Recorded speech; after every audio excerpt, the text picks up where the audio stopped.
FIFA just did something it really did not want to do. It opened an official investigation into Lionel Messi's Argentina. After the ugliest final in recent memory, with players and coaches throwing punches and grabbing throats on the pitch, world football's governing body has been dragged into launching a formal probe.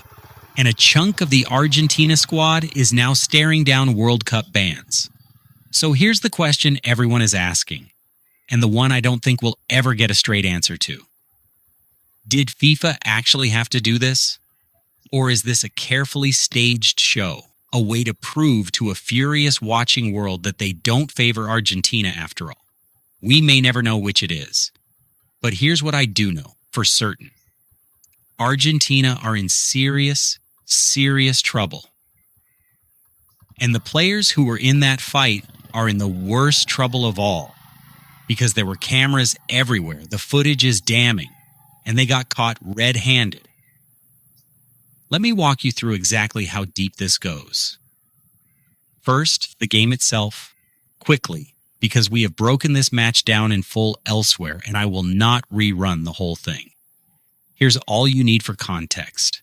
This was not a football match so much as a 2-hour physical assault with a scoreboard bolted on.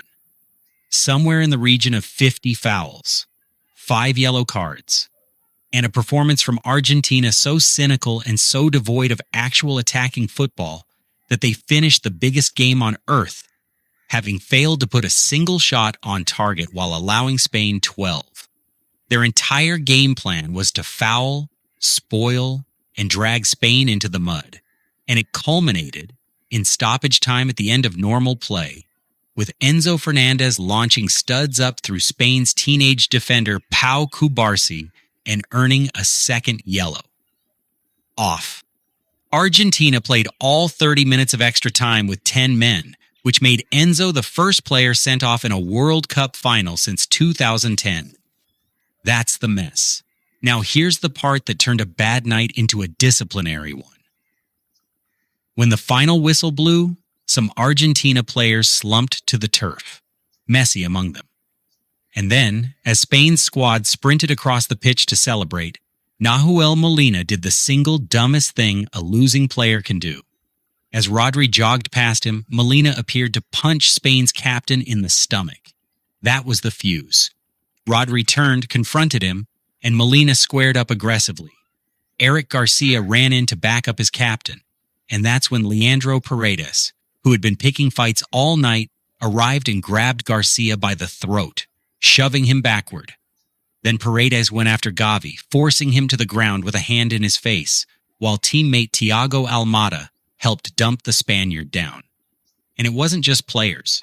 Argentina's assistant coach, Roberto Ayala, was caught on camera apparently grabbing Garcia around the throat too, and then appearing to strike Spain's Dani Olmo. Off to the side, Nicolas Otamendi was in Rodri's face, with a verbal barrage about crying to the referees. Scaloni, to his credit, sprinted around trying to pull his own people off the champions. It was, as Joe Hart put it on the BBC, disgusting behavior. Alan Shearer was blunter, saying Paredes threw 2 or 3 haymakers into someone's face. A world champion had just been crowned, and Argentina's response was to try to fight them. And here's where FIFA's nightmare truly begins, because now they have to do something about it. On Monday, FIFA confirmed it had opened a disciplinary investigation, appointing what it calls a disciplinary and ethics prosecutor under Article 36 of its code specifically to examine the post-match incidents. That's the formal machinery. In plain English, a dedicated investigator will now sit down with the referee's report, the official match documentation, and every angle of video footage, and decide who gets sanctioned. Molina, Paredes, Almada, and assistant coach Ayala are all reportedly in the frame. And that last name matters more than people realize. It's one thing for players to lose their heads in the raw seconds after a final, but when a member of the coaching staff is caught on camera, apparently grabbing a player by the throat and swinging at another, that's a federation-level problem, not a hot-blooded player excuse. It drags the AFA itself into the disrepute conversation. Paredes is the obvious headline, the throat grab, the shove on Gavi, an apparent chokehold that carries an automatic red if confirmed. But the prosecutor now has a spread of names, both on the pitch and on the bench, to work through. And this matters because the prosecutor won't be limited to looking at violent conduct in a narrow sense. Article 13 of FIFA's code covers offensive behavior and fair play. The language about violating the basic rules of decent conduct and bringing the sport into disrepute. That clause carries the power to hand down bans that apply globally, across every competition. So this isn't a slap on the wrist from a domestic league. This is world football's governing body deciding whether members of the losing finalists should be barred from the game itself. Add another line to the charge sheet, because there's a detail here that should make FIFA squirm. When Paredes grabbed Garcia by the throat, the referee's system briefly flashed up that Paredes had been shown a red card. Then, moments later, that red card was quietly deleted, and FIFA confirmed no disciplinary action was taken on the field at the time. Sit with that for a second. In the middle of a brawl, an apparent chokehold, which, if confirmed, is an automatic red card offense, was flagged and then erased in real time. For a channel like this one, which has spent this whole tournament documenting how the whistle kept bending Argentina's way, that little vanishing red card is almost too on the nose. Whether it was a genuine feed error or something stranger, the optics are catastrophic. The world watched an Argentina player grab an opponent's throat, watched a red card appear, and then watched it disappear. FIFA now has to investigate after the fact the exact thing its own officials seemingly declined to punish in the moment. And just when you'd think one investigation is enough, here's why the title says the nightmare gets worse. FIFA is running a second probe on Argentina at the same time. After the semi-final win over England, Argentina's players celebrated with a banner reading Las Malvinas son Argentinas, the Falklands are Argentine, smuggled into the Atlanta Stadium by supporters. FIFA explicitly prohibits political statements from players and teams, and it has already begun the process of potential disciplinary action. The players who held it up, reportedly Christian Romero, Giovanni Lo Celso, and Lisandro Martinez, could themselves face bans, and the Argentine Football Association is looking at a probable fine. So this is not one incident, it's two open FIFA cases against the same team from the same tournament stacked on top of each other. The dossier keeps getting thicker.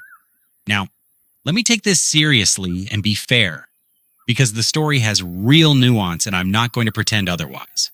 And before the fairness, one more thing the prosecutor will absolutely be weighing. This is not a first offense for this group. It's a pattern with receipts. Go back to that 2022 title and the Golden Glove gesture and the Mbappe mockery. Then Argentina won the 2024 Copa America. And Enzo Fernandez, the same Enzo sent off on Sunday, had to publicly apologize after posting a video of a squad chant the French Federation condemned as racist and discriminatory. That same year, goalkeeper Emiliano Martinez was banned for 2 games for offensive behavior in World Cup qualifiers, having repeated his infamous trophy celebration and then swatted a camera with his gloves. The Falklands banner in 2014, the Falklands banner again in 2026. Individually, you can wave any one of these away as heat of the moment. Stacked together, they read like a habit, and bringing the sport into disrepute is a charge that gets a lot heavier when a prosecutor can point to a file this thick and this repetitive. Will these bans actually be long? Probably not, and the history says so. When you look at how FIFA has handled Argentina before, the pattern is uncomfortable. After the 2022 World Cup final, Argentina were charged over their conduct. Emiliano Martinez's lewd gesture with his Golden Glove trophy, the dressing room mocking of Kylian Mbappe, and the entire punishment was a fine of around 18